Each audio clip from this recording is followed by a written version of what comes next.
is one in which it kind of coordinates the teaching around a common theme, which connects big ideas across the domains. The second is the interdisciplinary kind of integration, in which the curriculum is organized more intentionally around common learnings that link the disciplines together, and more emphasis is placed on those interdisciplinary skills and concepts. And then the third kind of approach to integrated STEM is really the deepest, more rewarding kind of activity, we believe, for students. And that's based on the research, where the curriculum really reflects the student interest. It reflects the kinds of questions they may have. And it offers a place where they can take ownership of the learning because it is more relevant, because it's connected to real-world concepts. As you look at the levels of STEM integration, which we start with the disciplinary approach, which is you always start with your standard and skills that you are already teaching. And then we go to the multidisciplinary, which Michael said was around a theme. And then you go to interdisciplinary, where those become a little bit closer together. And then the transdisciplinary, where applying those knowledge and skills in problems, real-world problems and projects that the students have. Using this, National Science Foundation is now calling this conversion, a conversion approach to teaching and learning. So we want to start with the disciplinary approach. A lot of people think, or a lot of teachers, that educators that we work with think, okay, I don't have to teach my standards and skills. No, you start there. The beauty of all of this is that it gets the students to apply what they're learning. So we're going to use a little example here. It's called Motion and Stability, Forces and Interaction. And this is a science approach.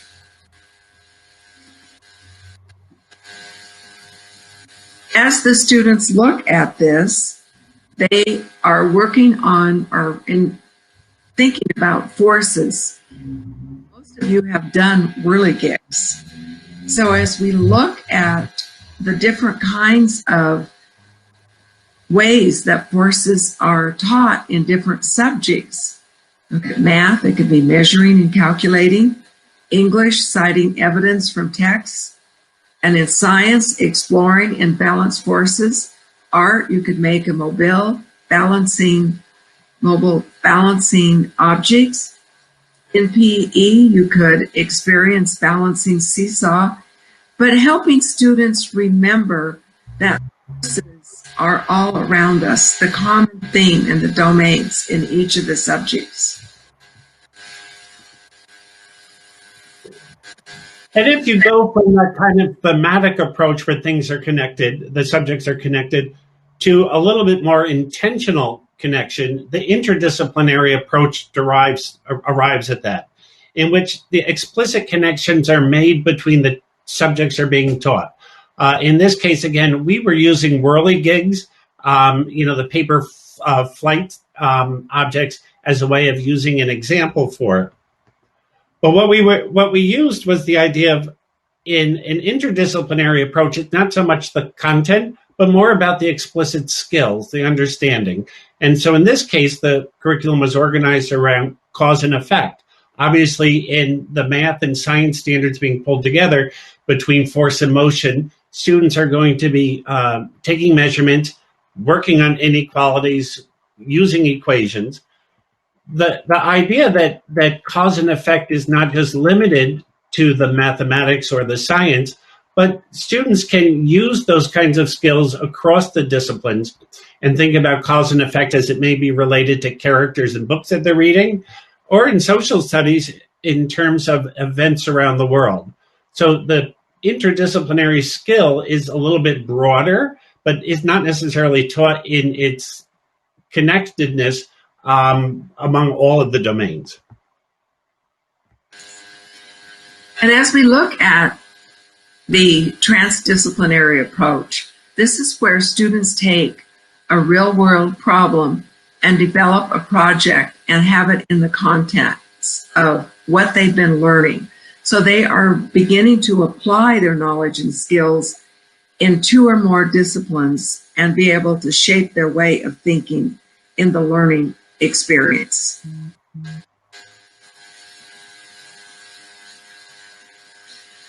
By having the students look at the levels of integration from disciplinary, which is the content and skills, moving up through, and as NSF is calling this now, conversion, being able to go through the different levels and different ways of being able to integrate and interdisciplinary activities for the students.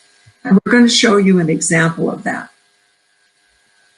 But before we get to the example, what we did find was teachers began to understand the idea of the levels of STEM. What they still had trouble with is, okay, now that I get the what, it's how do I do it? And the path seemed very complicated and convoluted from getting from the what to the how. And so what we did, what we tried to create is a template that would make it more direct for them to get from one place to the other. And that we went back and looked at the research work of Wiggins and McTighe in Understanding by Design, and really came to 3 key points that Understanding by Design focused on. One is obviously that backward design focus, in which thinking intentionally about your desired results and what evidence of success you were going to have before you began to plan your lessons gave you a better opportunity to get to that end. Understanding what teaching for understanding means, and then thinking about it's not a program that I'm following, but it's really a way of thinking and a way of intentionally designing the lesson instruction. And as we began to work with teachers, we recognized that the 6 facets of understanding, the indicators of understanding, were really goals that teachers could look for to say, oh, yes, this is evidence that my students understand. So these 6 facets are what we began to look at. So as you begin any journey, you know what the end, beginning with the end in mind. And that is exactly what the research was telling us. And we have a quote here from Lewis Carroll's book, "If you don't know where you're going, any road will take you there." So beginning with the end in mind. And this brought us to our second book, which was STEM Lesson Guideposts. And we are going to walk you through a lesson and show you how these guideposts work, and that hopefully they will work for you. STEM Lesson Guideposts and mapping STEM into your curriculum. In the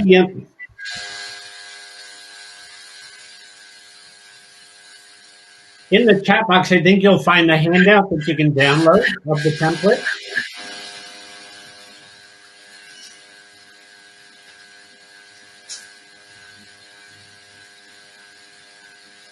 And Joanne, did you want to describe the template? Yes. As we look at the template, it has the where model, and then we're going to walk you through each of those levels so that you'll see how clearly it is. But this is not meant to be a placemat.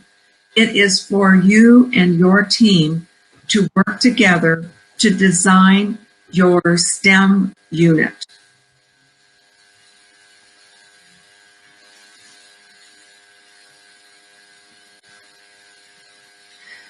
So we start with the W, what needs to be learned and why. How will I get there? What's my roadmap? Evidence of learning, and how will I evaluate that final product? How to increase the opportunities for rigor and relevance. Remember, that was in our definition. What types of activities will the students be able to explore that will excite them, that will engage them, and using the STEM practices?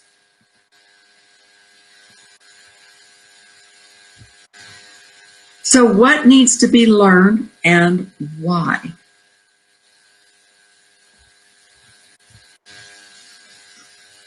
What are the desired results? What's the content standards that we're starting with? And why is it the students should care about these knowledge and skills? So what you want to do here is craft the driving question that will lead the development of the integrated tasks, and list the essential questions as well.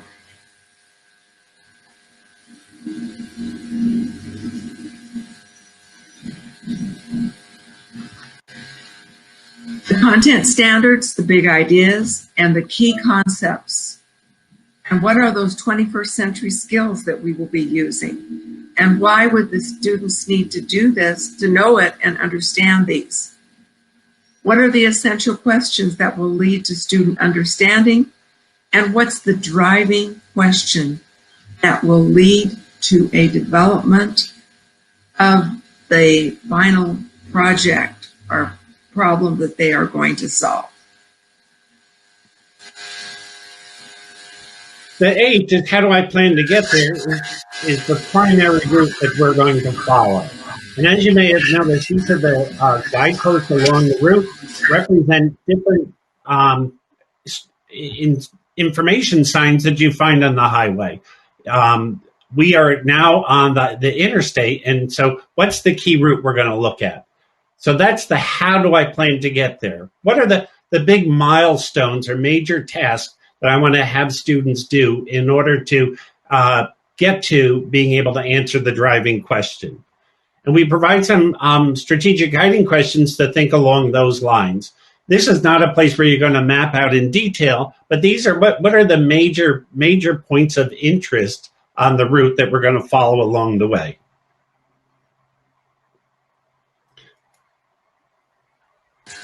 The next one is the E. Joanne? The E, the evidence of learning, and how will I use this to evaluate the final product? Looking at pre-assessment, formative assessment, and what is my summative assessment? How am I going to be able to evaluate what the students are doing, and what prior knowledge and skills do they need to have in order for us to take them on this STEM learning adventure?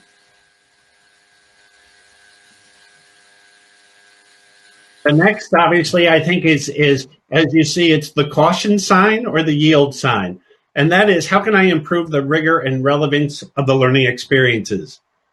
We know from what students are used to engage students is that we want to make the task more cognitively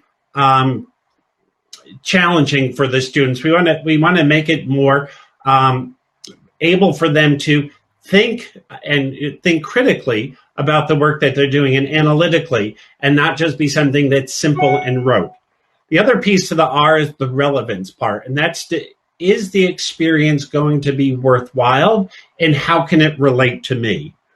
And so when we looked at building this section of the template, we thought about the rigor and relevance model. And that stems from the work of Daggett and McNulty over at the International Center for Leadership and Education. The rigor, as you can see, is on the scale on the left. Low rigor are teacher-driven activities. Higher rigor represent student-driven activities. These show the transition of getting students to do more of the thinking work and more extended and strategic kinds of thinking.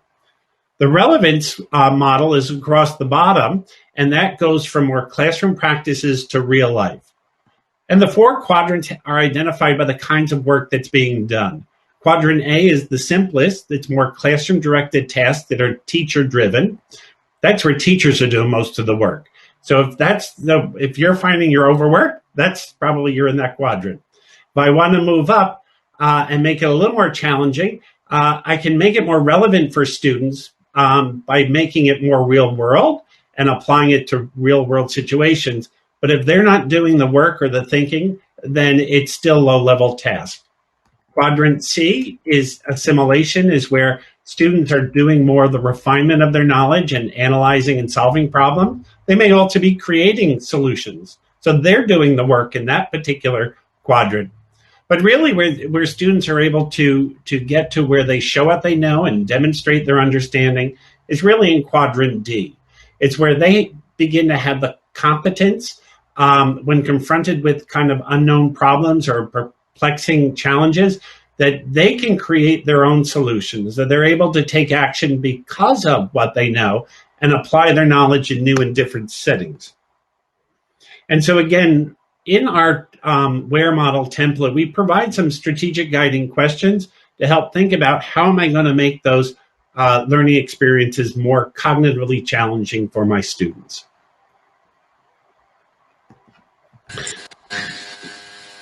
And the last E, most of all, and most important, how am I going to engage my students, and what are the explorations that they are going to do? How am I going to excite them, create a scenario? How am I going to engage them? Listing the STEM practices. How am I going to explore? What activities will they be using? Once again, in the template, everything is there for you. So let's start off with a phenomena. Most of us have heard about phenomena in the new National Science Education Standards, but it's that hook that makes students curious and draws them in. So let's go on this path. We're going to engage, we're going to excite, we're going to be able to explore. Helping the students then, drawing them in to the scenario and being able to have the STEM practices. What will the scenario look like? What kind of a hook will it be for the learner? And most of all, making it grade level appropriate for the students. All right, let's start off on our journey now. We are actually going to map STEM into your curriculum, hopefully, be able to help you do that. So you can use the template that's provided in the margin there and take notes on. But before we begin the process of providing a model for you of filling out the WARE template, we want to share 3 observations that we've found before you get started on the journey. One is I want you to think of a place setting. The template, as Joanne said earlier, is not meant to be a document that's completed top to bottom, filling out each square as you move along. It's really more designed to be like a placemat on which you begin to organize and think about different parts of instruction. Much like this table setting you see in the picture, once we have our placemat down, the standards that we wish to cover, then we begin to think about how we're going to organize the rest of the materials for the place setting. Do I put the silverware down first? Do I set the flowers? What am I going to add? Do I do the knives first, the knife and forks first, or do I do the knife and the spoon?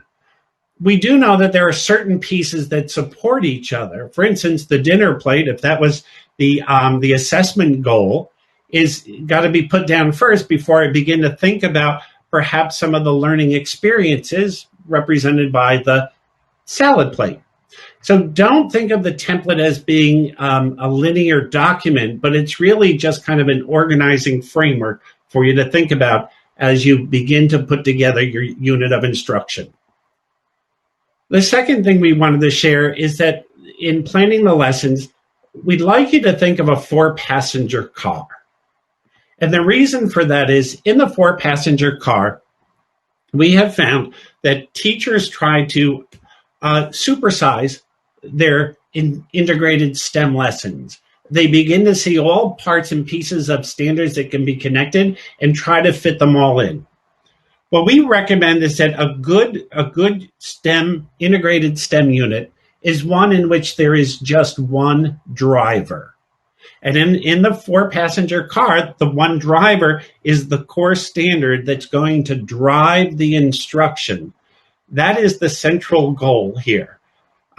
We want to teach the key idea, and that's the intent of what the lesson and the project is going to be about. The co-pilot, or the front seat passenger, can help guide and direct the lesson. They're the person that helps provide direction. They add to the richness of the experience. This is the standard that should complement the work of the driver, should assist it.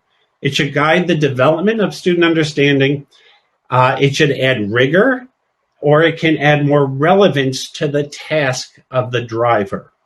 It can provide opportunities also to apply what students have learned previously, or it could be used as a way to pre-teach or pre-soak, so to speak, standards that are going to be taught later, where the co-pilot becomes the driver. And think of those backseat passengers. I'm sure you've been on many a ride when either they make the trip memorable or they make it miserable. The backseat passengers should be useful to help make the trip fun because they add different perspectives to the learning. They are likely to be useful in delivering the final product of the work.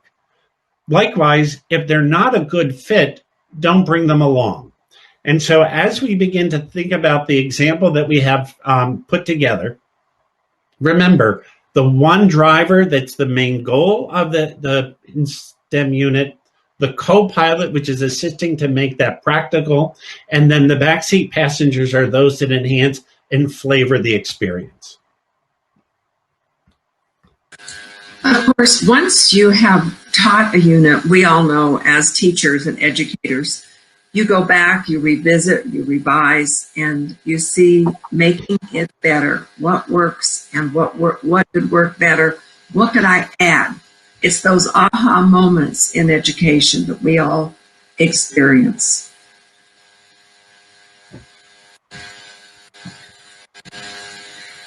All right. Are you ready for an example? So here we go. Here's the scenario. I have a problem to solve. My neighbor had an emergency and had to leave suddenly for the weekend. They left a note on my door asking me to feed Fluffy. The problem is they forgot to leave a container to put Fluffy's food into and no directions on what or how to feed Fluffy. And I will tell you that this comes from our book, our STEM Lesson Guideposts.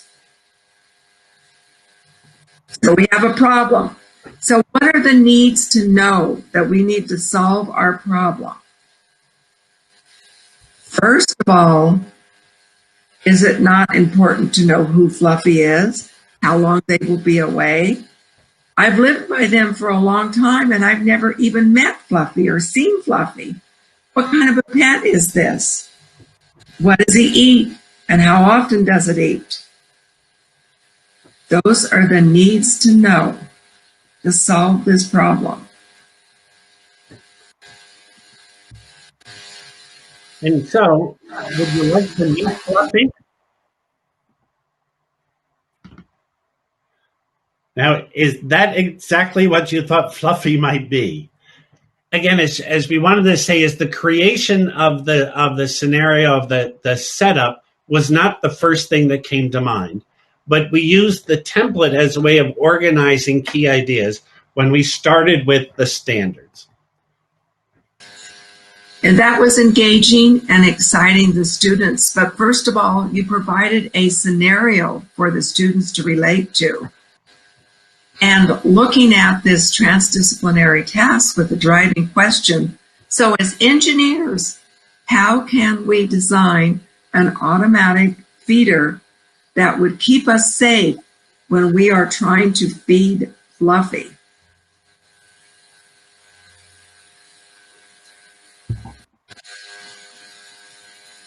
As you can see, we've incorporated a couple of standards here that we're going to just identify in a minute. The students were given parameters around the problem to provide a context for constraints and criteria for their success. And their project goal was to create a presentation in which they described their fluffy feeder to show how the design solution would use simple machines to get the food to Fluffy, and then explain how the food container is of a sufficient size to hold enough food in order to feed Fluffy.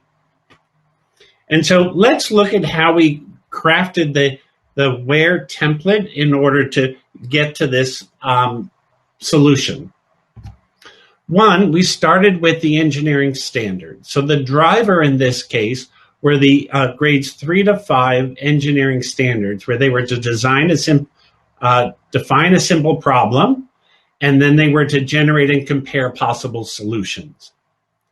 In this case, the co-pilot was mathematics, because we thought it was an opportunity for students to begin to apply their understanding of volume and measuring volume and what volume represents in terms of a real-world problem.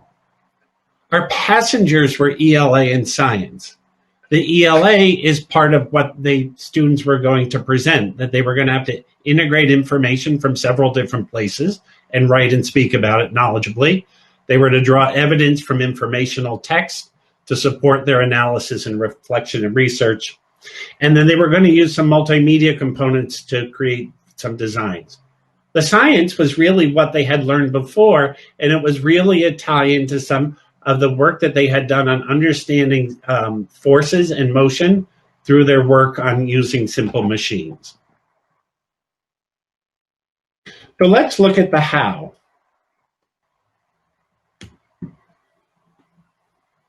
So the how is, how do I plan to get there? What is my roadmap? How am I going to plan out my lessons? How will I design them to meet this goal?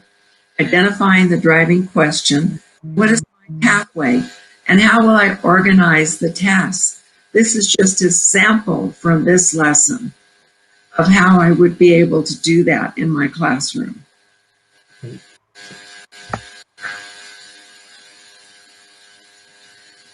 And the next E, the evidence of learning, will be used, and how am I going to evaluate that final product?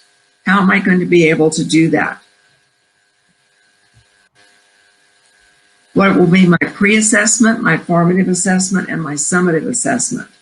What prior knowledge and skills do the students need? And what kind of a rubric will I be able to make to help the students understand volume, simple machines, direction of forces, and also the presentation? And we have seen this in classrooms where the students get up and they absolutely do a fabulous job of presenting what their group has been working on. The students should be able to understand and calculate the volume, which includes their measurements, and accurately depict simple machines and the directions of forces. And informative, understanding volume, because that is a critical component of their content standards in mathematics. And their pre-assessment, what mathematical fork practice, being able to have two-digit, two-factor, three-factor types of learning.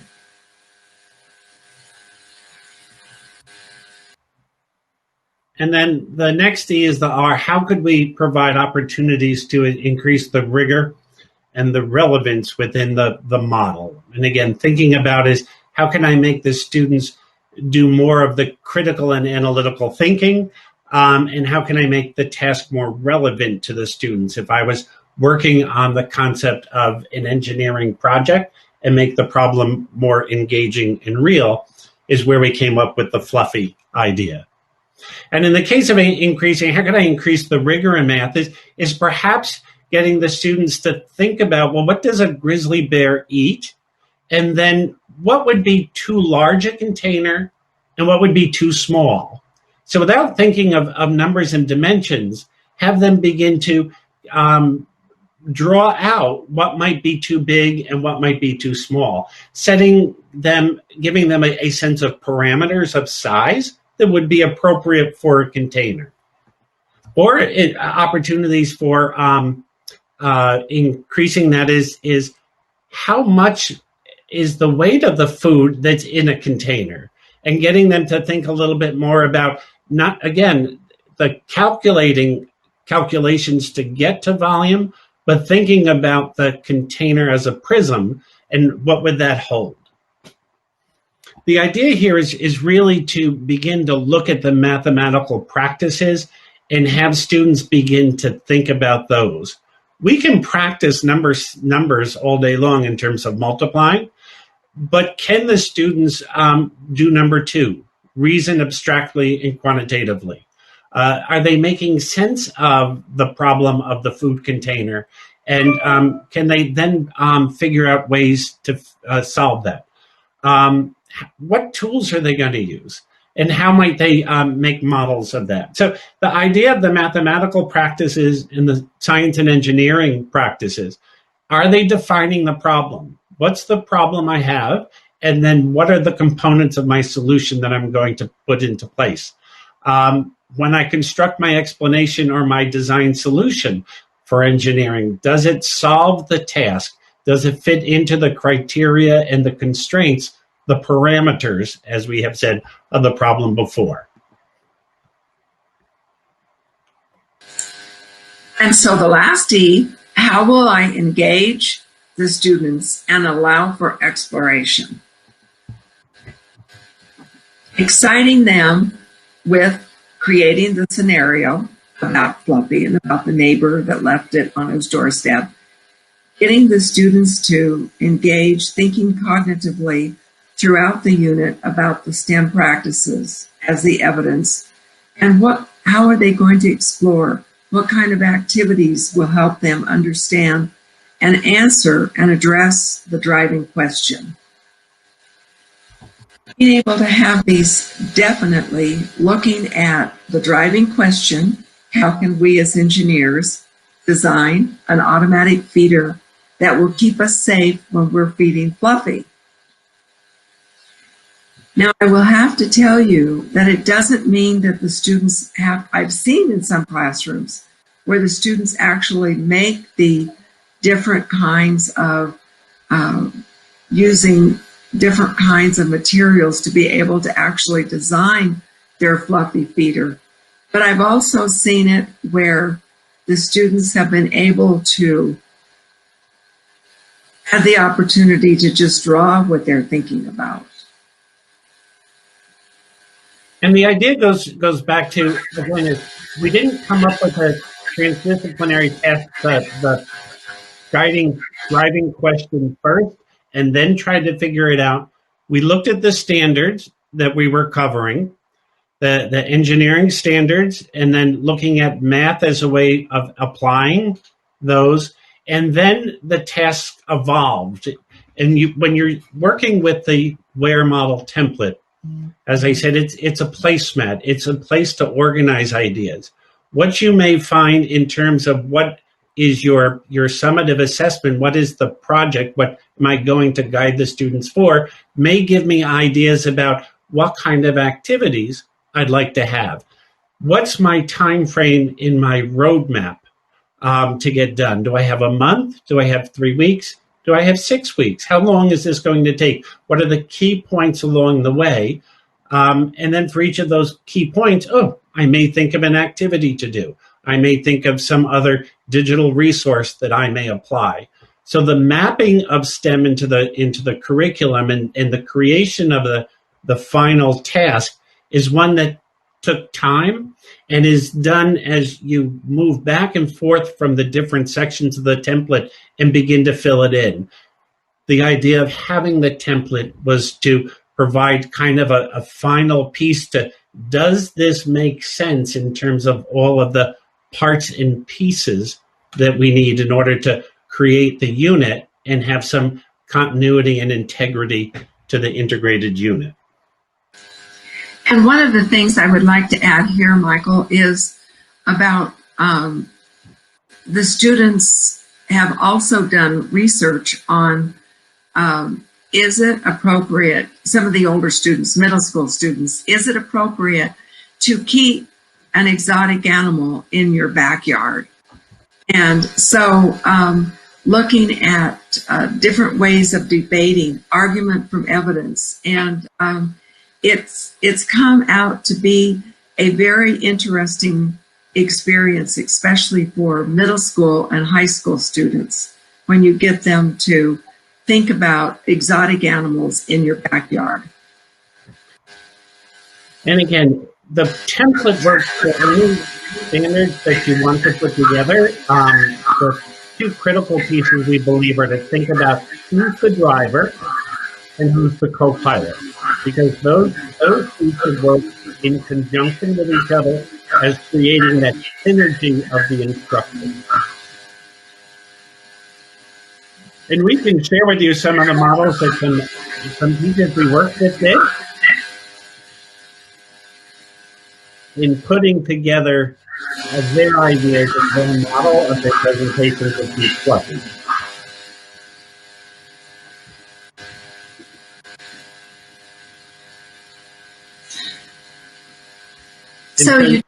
Oops, go on, Joanne. I'm sorry. So you don't have to have the students actually design their feeder.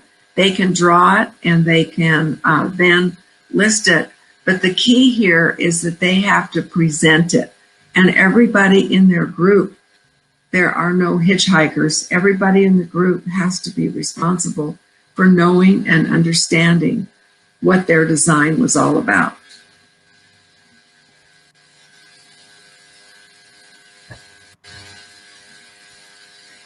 So how often would you do this? Would you accomplish your STEM task in your classroom? Once a year, once a semester, once a quarter, or once a month? Here again, looking at your time. But the beauty of all of this is that once you have them designed, either working with a team of teachers at your school, once you have them designed, you have it, and it's yours, and it's your grade level. And one of the things we found is that teachers are a little bit overwhelmed at first to get started. And so the idea becomes that you don't have to do this. This is not something that's done every week. A good unit could take several weeks to accomplish. But start small. Work on one. And the other thing that we like to share with them is it should never be considered finished, because each year it can be improved. Maybe there's a new scenario. Maybe there's something new in the community that I might want to add to. Maybe there's some other new information that we want to have. And so that we encourage teachers, as they're working in the STEMware model template, is to think a little bit after the unit's done, before we just put it away and move on to the next one, is jot down the notes of, well, what did work? What worked well? Where might I improve it a little bit? And where were the students having difficulty? And then as it's pulled out for the next year, to look at those ahead of time and think, how can I make those changes? Joanne, would you like to just talk about the continuous improvement? That we want to make certain is that you are never done, as we all know as educators. So as you continually improve upon your template and your unit and your design, and being able then to see, as we know, what works, what could you add next year, etc. Sorry. Oh, there we go.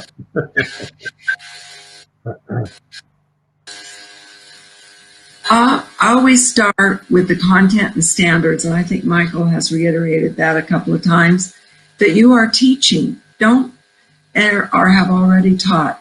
Then think of a problem or a scenario as the context for your transdisciplinary task. And back map your unit using the driving question as your compass. And look at those front seat passengers, the driver, and your back seat passengers as well. The beauty of STEM is that students are always able to apply their new learning in new and different ways, and their content and standards in ways that will show their understanding. If you don't apply it, you don't know it, is my motto. So we would like to thank you for coming on this journey with us. Transdisciplinary STEM education, creating STEM lessons for your curriculum. And this is STEM Lesson Guideposts. And we hope that you'll be able to have the opportunity to use the template that we have provided for you.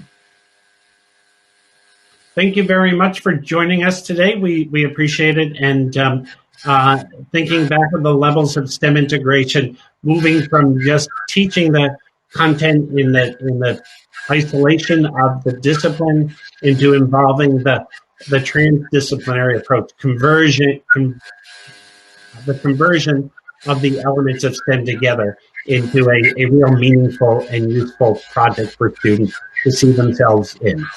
Thank you very much.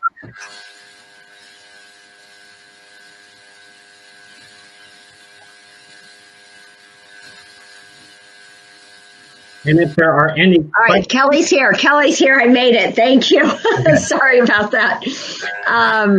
I just, I want to thank you both, Michael and Joanne.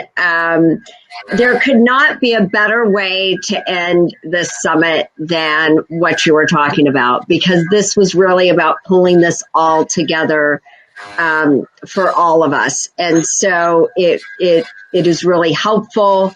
I want to encourage everyone, if you're looking for these resources or you're looking for something that was said here, please visit the STEM Leadership Alliance website. And I'll put that also into the discussion for you as well. But it's just been an amazing learning journey. And during this whole pandemic and everything that's been going on, it's been nice to feel a little bit real again and to be focused on a similar cause and a similar outcome that really can move our children wherever they are in the world. So again, Joanne and Michael, as I said, this really brought it home for me personally, and I think it brought it home for a lot of the participants. And this was an exceptional job that you did. Well, thank you very much. Thank you so much, Kelly. All right. Well, we did it. I'm excited. And, please, everybody, keep in touch with us and let us know what's going on. And hopefully next year, just plan on being with us in Orlando, Florida in July. I know it sounds hot and humid during that time, but I'll tell you, I think we're all going to appreciate to be together once again instead of doing all of this virtual learning there. And I hope, Joanne and Michael, I hope you see all those little thumbs ups that are there, because that's just a kudos to you. And I love how the platform does that.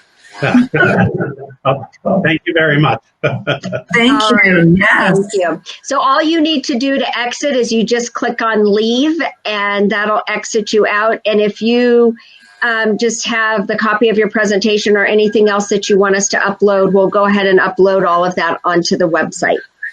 Will do. Thank you. Okay. All right. Well, thank you, everyone. And again, I just want to thank everyone for joining the summit here. It's been a great learning journey, and we just look forward to a continued conversation. I also want to thank Roy and Sal and Rosa.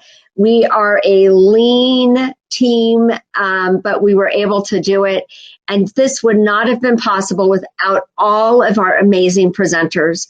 I'm not going to name them all, but they were just incredible. And our partners and our supporters that were there, and the people who believed that, said enough is enough. We still need to have this learning. We still need to come together. We still need to make sure that we can learn with and from each other. And I also want to thank the 10 Times platform. Sometimes it might not have been easy all the time. I think they did an incredible job. I love the lounge, and I like that interaction that we had. So